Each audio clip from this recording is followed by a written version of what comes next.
हम इस वीडियो में देव उठनी एकादशी व्रत कथा सुनेंगे। एक समय की बात है, एक राजा के राज्य में सभी लोग एकादशी का व्रत रखते थे। प्रजा और नौकर चाकरों से लेकर पशुओं तक को एकादशी के दिन अन्न नहीं दिया जाता था।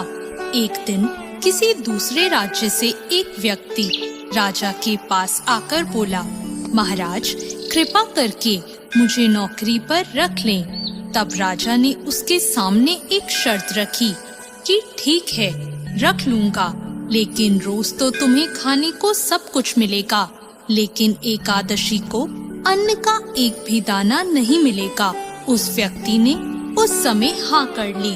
पर एकादशी के दिन जब उसे फलाहार का सामान दिया गया तो वह राजा के पास जाकर बोला, महाराज इससे मेरा पेट नहीं भरेगा, मैं भूखा ही मर जाऊंगा, मुझे अन्न दे दो।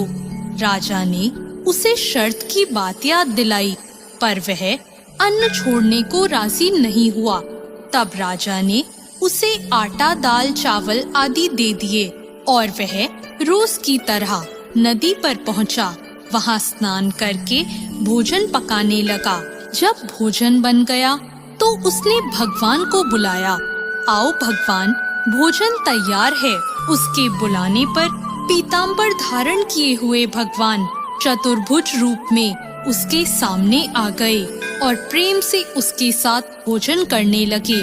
भोजन करने के बाद भगवान अंतर्ध्यान हो गए और वह अपने काम पर चला गया।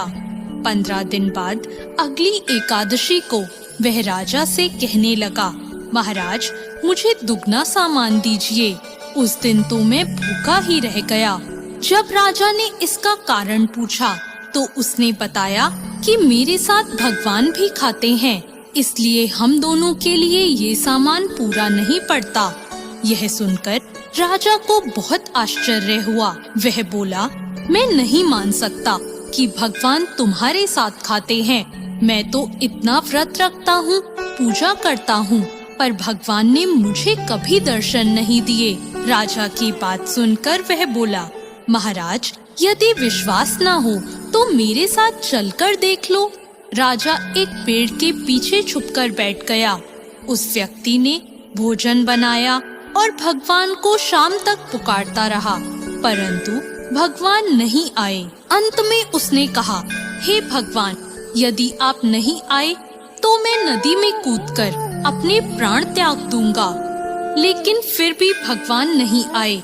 जब वह प्राण त्यागने के उद्देश्य से नदी की तरफ बढ़ा और प्राण त्यागने का उसका दृढ़ इरादा जानकर भगवान शीघ्र ही प्रकट हो गए और उन्होंने उसे रोक लिया और उसके साथ बैठकर भोजन करने लगे।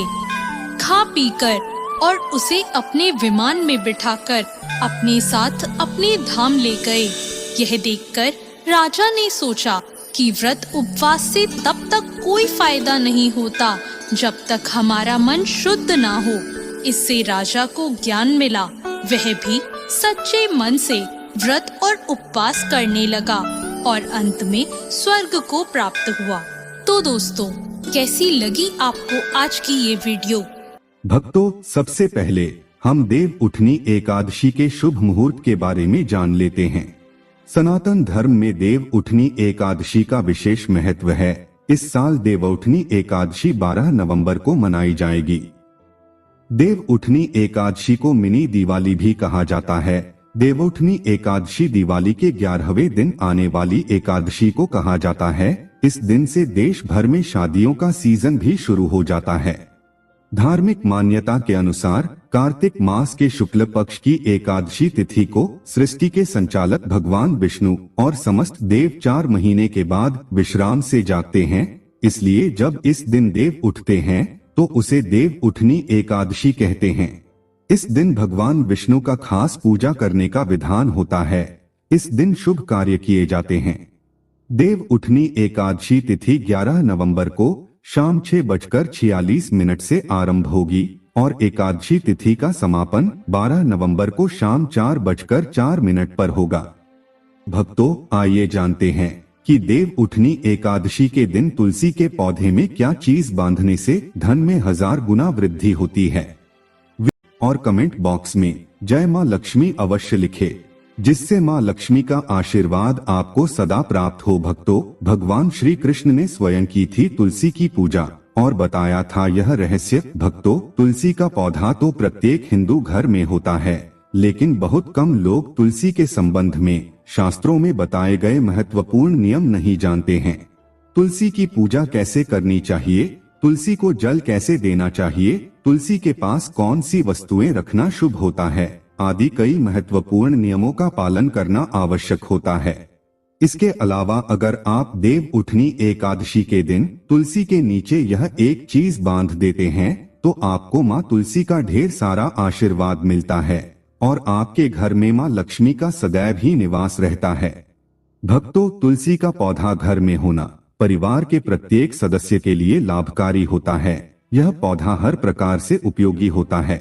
पुराणों के अनुसार तुलसी में देवी लक्ष्मी का वास होता है और नियमित रूप से इस पौधे की पूजा करने से लाभ भी अवश्य मिलता है।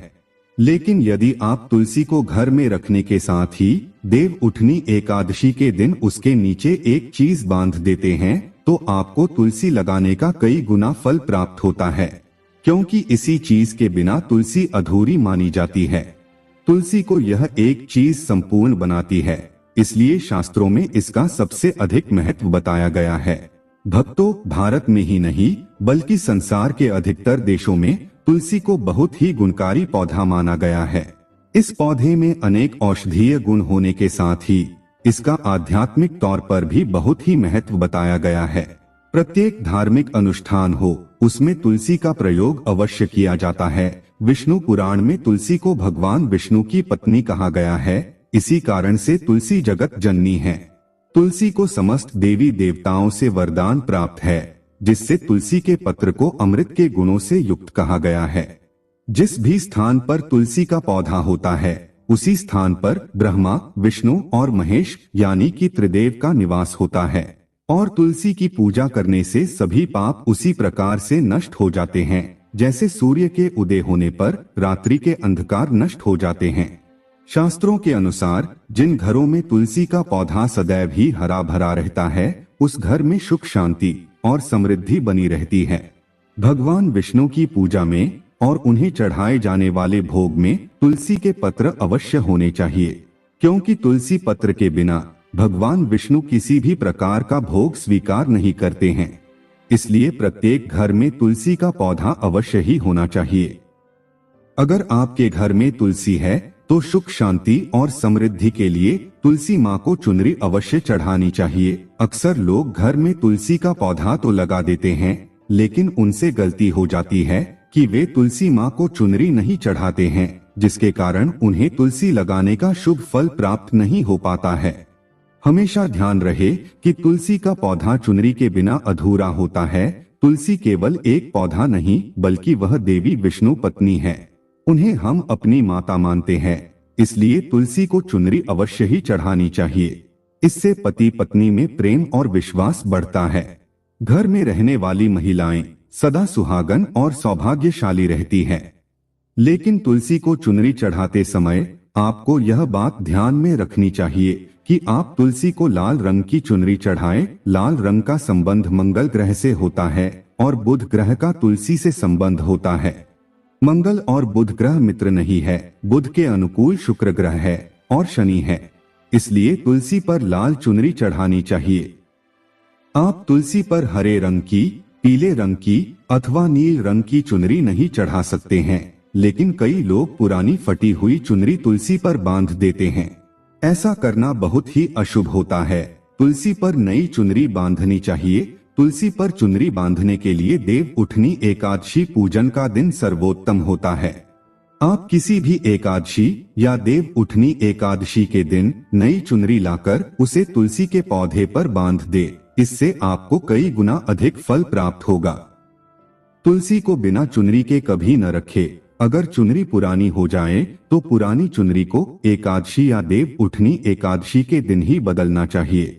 भक्तों, तुलसी का विवाह भी अवश्य ही करना चाहिए। इससे मनुष्य के सभी दुखों का अंत होता है और सांसारिक जीवन सुखमय बीतता है। भक्तों, कुछ लोग जाने अनजाने में तुलसी के पास ऐसी चीजें रख देते हैं जिससे तुलसी का अपमान होता है। तुलसी का पौधा बहुत ही संवेदनशील होता है। इसकी अच्छी तरह से देखभाल करनी पड़ती है, तभी शुभ फल प्राप्त होता है। इसलिए तुलसी के पौधे के पास आपको अपने मुख से अपशब्द नहीं बोलने चाहिए। तुलसी के पास भूल से भी जूता चप्पल अथवा झाड़ू पोछा नहीं रखना चाहिए, इसे पाप माना गया है।